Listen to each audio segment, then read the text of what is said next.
I'm going to share with you one of the biggest traps when it comes to diabetes ketoacidosis or HHS on step 2.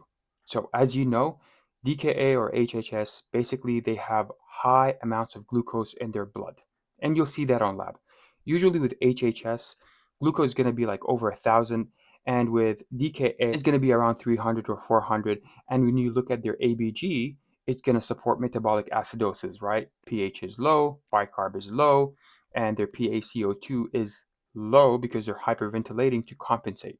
So, besides the point, in these two conditions, these patients are going to be dehydrated, they're going to be hypotensive because they're peeing a lot of that water out, and they're going to be tachycardic. But the question is, when you look at the labs, I want you to recognize a few things. They're usually going to be hyponatremic, low sodium, and that's because of dilutional hyponatremia, right? The blood is so concentrated with sugar, with glucose, and the kidneys are trying to hyperfiltrate that. And so as it hyperfiltrates the glucose, sodium is also going to rush out with the glucose. They're going to ask you what is the best next immediate treatment, and it's going to be like insulin or normal saline, and you have to pick one. You must give normal saline before you give insulin. Otherwise, if you give IV insulin first because they're dehydrated, it's not going to work. We have to correct their dehydration and their low sodium with normal saline. Normal saline, by the way, as a Pimp question on rotation, has 154 of sodium. So we're good with that. This is the biggest trap. When you look at the potassium lab, it's going to be high. So they're hyperkalemic on lab, right? Like it's going to be 5, and they're going to tell you, should you ever give potassium? You might think, oh, well, their potassium is high. I shouldn't be giving them potassium. Wrong. Give them potassium.